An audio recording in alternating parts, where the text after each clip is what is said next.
La lampe cachée du Nil est avant tout un roman historique et une fiction. Il fait appel à un engagement sincère de transcrire au plus près les vérités rencontrées au fil des siècles par des personnages qui se sont laissés guider par une lumière intérieure. Divers chemins sont tracés dans ce roman. Aujourd'hui, je vous propose de suivre ce qui mène vers la notion de pèlerinage. C'est donc à la lecture de quelques passages que je vous livrerai de petits cailloux blancs et gris, des ronces, des fleurettes, des touffes d'herbe un peu jaunies, voire un gros rocher encombrant le chemin. Tout d'abord, j'évoquerai la rencontre qui va permettre à mon héros, le jeune Enalem, à se poser les bonnes questions. Puis j'aimerais vous présenter à travers diverses époques la notion de ce symbole, la coquille. Et nous finirons par ce lieu de rassemblement du pèlerinage, le tertre sacré. Pour faciliter l'écoute, vous entendrez avant la lecture d'un passage du roman ce jingle.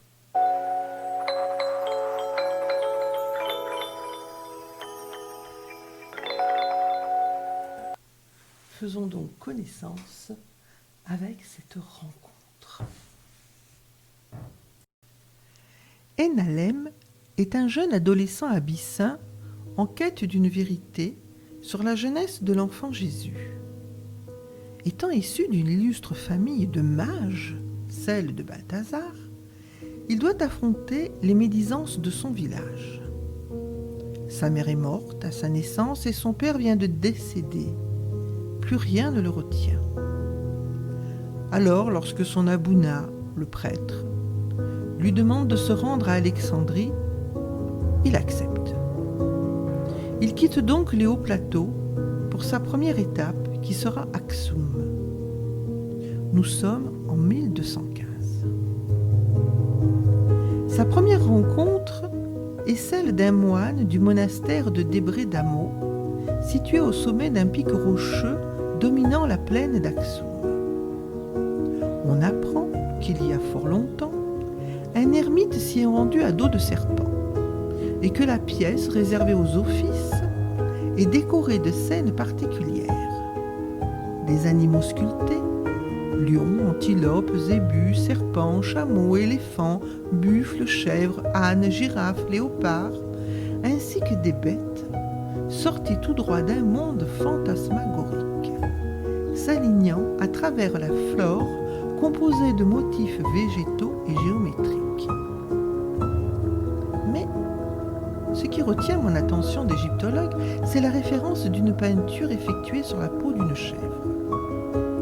Elle explique qu'une fois morte, l'âme est pesée en présence de notre Sainte Mère, la Vierge Marie. Elle seule a le pouvoir de faire pencher la balance du bon côté, seulement par le poids de l'ombre d'un doigt de sa sainte main. Il y a là référence à la religion funéraire de l'Égypte antique où on effectuait non pas la pesée de l'âme, mais celle du cœur devant Osiris. Revenons à ce moine que l'on pourrait se représenter en 1215 comme un individu retiré du monde, priant, pratiquant la mélité dans un lieu retiré. Lui, il voyage. Il se rend au monastère d'Abra-Libamos, qui se trouve à environ 600 kilomètres. Et que fait-il, ce moine solitaire et à pied? Il écoute. Il entend les gens parler, raconter, les petits potins, les informations de ci, de là. Ainsi, il apprend qu'un jeune homme est en souffrance. Il a besoin d'aide. Tous les moines ne sortent pas de leur cellule ou de leur grotte pour visiter ceux qui souffrent. Du reste, c'est plutôt l'inverse qui se produit. On va leur rendre visite dans leur monastère. Mais cette fois-ci, et c'est ce qui va le dérouter de son chemin pour Débra-Libanos, on lui rapporte qu'Enalem, un jeune homme fort triste, cherche des preuves concernant la jeunesse de notre Seigneur Jésus. Voici la preuve qui mène à la vérité. Car si nous écoutons la parole de l'homme Jésus, il y a celle de l'enfant, qui se trouve pour les Coptes égyptiens et éthiopiens dans la parole et les actes de Jésus enfant en Égypte, devenant par là même une terre sacrée. Le secret sera révélé que si Enalem garde allumée la lampe de son corps. Pour cela, il faut se mettre en chemin avec le désir de voir s'unir le ciel à la terre.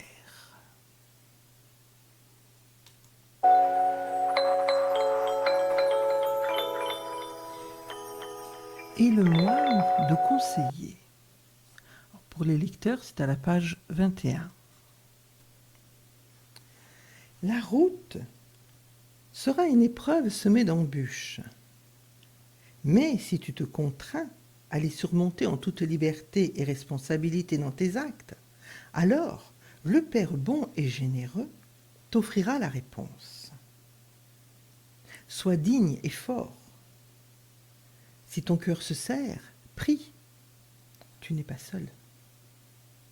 N'oublie jamais que Dieu est un Père d'amour et de vérité. Adieu, Enalem. Garde la lampe de ton corps allumée. Et le moine s'éloigna, balançant son chapelet, qu'il égrenait de sa main gauche. Chaque pas était rythmé par le lancement de son bâton, qu'il tenait fermement de sa main droite. Un pas, le bâton s'appuyait sur la terre. Un pas, le bâton était lancé vers le ciel. L'homme en noir avançait comme un pèlerin, entraînant tout l'univers du ciel vers la terre pour ensuite remonter vers la voûte céleste. On devinait dans ce mouvement toute la foi du religieux. Alors Enalem s'écria « Hé moine, comment t'appelles-tu » ? « Frère Nicodème, répondit le moine sans se retourner. Enalem resta immobile. Il contempla l'image insolite qui s'éloigna vers la forêt, jusqu'au moment où la silhouette de l'homme, ne faisant plus qu'un avec les arbres, se confondit avec eux. Ainsi, arbres et hommes devinrent l'empreinte de la création venant de la terre pour se rendre au ciel. L'adolescent se souvint alors de ce passage de l'Évangile, lorsque Jésus rendit la vue à un aveugle. « Que vois-tu » ? « Je vois des hommes, comme des arbres qui marchent. »